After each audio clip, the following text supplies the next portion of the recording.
Assalamualaikum warahmatullahi wabarakatuh. Perkenalkan, nama saya Amanda Maila Indrani, NPM 234111053 dari kelas manajemen 23A. Di sini saya akan menyampaikan materi mata kuliah matematika bisnis, yaitu fungsi penawaran. Materi yang akan dibahas yang pertama yaitu ada pengertian penawaran, yang kedua yaitu ada faktor-faktor, yang ketiga ada jenis-jenis penawaran, yang keempat yaitu ada hukum penawaran, dan yang kelima ada fungsi penawaran. Pengertian penawaran. Penawaran adalah sejumlah barang atau jasa yang tersedia dan dapat ditawarkan oleh produsen ke konsumen pada tingkat harga dalam periode waktu tertentu. Penawaran adalah jumlah barang yang mampu dan tersedia untuk dijual oleh produsen dalam penawaran.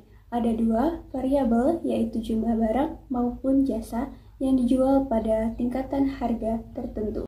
Selanjutnya yaitu ada faktor-faktor yang mempengaruhi penawaran. Yang pertama yaitu ada harga barang. Harga barang merupakan faktor utama untuk kecil besarnya penawaran. Semakin tinggi harga barang, maka penawarannya juga akan semakin tinggi.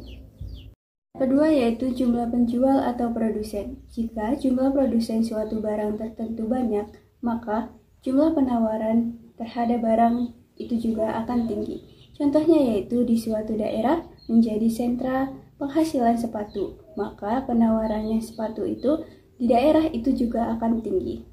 Selanjutnya yang ketiga yaitu ada bencana alam. Situasi ini akan berpengaruh pada penawaran daerah penghasil suatu produk daerah yang terkena bencana alam, maka jumlah produksinya juga akan menurun. Yang keempat yaitu ada harga barang pengganti. Barang pengganti biasanya menjadi alternatif barang utama yang ditawarkan produsen ke konsumen. Biasanya hal ini terjadi ketika harga barang utama meningkat. Yang kelima yaitu ada biaya produksi. Hal ini berkaitan dengan proses produksi seperti biaya bahan baku, gaji pegawai, bahan penolong, dan lainnya. Saat biaya produksi meningkat, maka harga barang itu juga akan tinggi. Akibatnya, produsen akan menawarkan barang produksinya dalam jumlah waktu sedikit. Keenam yaitu kemajuan teknologi. Kemajuan teknologi mempengaruhi besar kecilnya barang yang ditawarkan. Kemajuan teknologi menimbulkan produksi menjadi lebih cepat dan biayanya semakin murah, sehingga keuntungannya pun bertambah. Yang ketujuh yaitu pajak. Pajak merupakan ketetapan pemerintah terhadap suatu produk dan berpengaruh terhadap tinggi rendahnya harga pajak yang tinggi, membuat permintaan dan penawaran berkurang. Yang kedelapan yaitu ada perkiraan harga di masa depan. Jika perusahaan memperkirakan harga barang dan jasa naik, tetapi penghasilan masyarakat tetap, maka dia akan menurunkan jumlah barang dan jasa yang ditawarkan. 9 yaitu kebijakan pemerintah dan situasi politik. Misalnya kebijakan kenaikan bea cukai atau penghapusan bea cukai yang memengaruhi komunitas pasar. Situasi politik juga berpengaruh pada penawaran. Jika suatu negara mengalami situasi politik yang kritis, maka penawaran pasar akan semakin tinggi.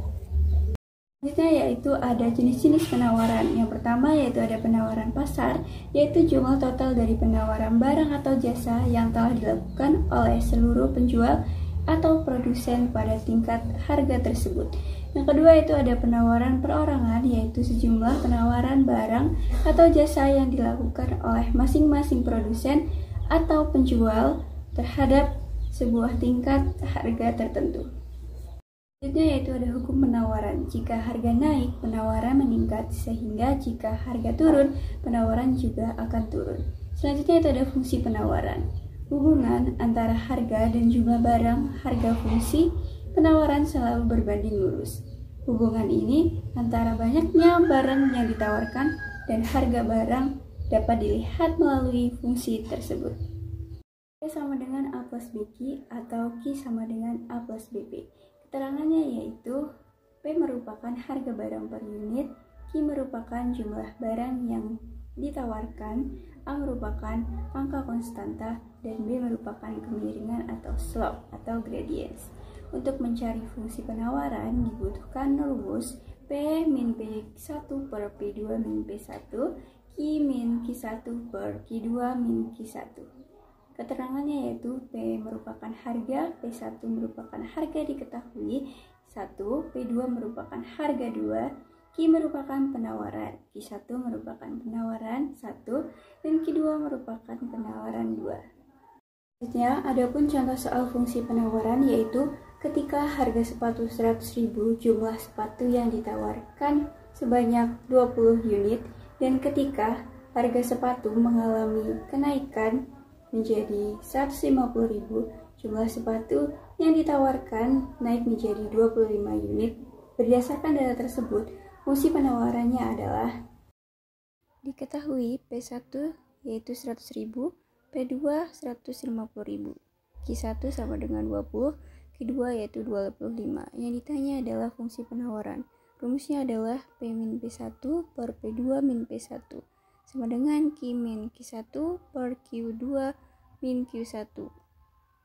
Tinggal dimasukkan saja, yaitu P sama dengan P1 nya 100 per 150 min 100 sama dengan Q min 20 per 5 dalam kurung P min 100 sama dengan 50 Q min 20, 5P min 500 sama dengan 50 Q min 1000, 50 Q min 1000 sama dengan 5P min 500, 50 Q sama dengan 5P min 500 plus 1000, 50 Q sama dengan 5P plus 500, Q sama dengan 5P plus 500 per 50, Q sama dengan 5 banding 10, yaitu 1 per 10P ditambah 10.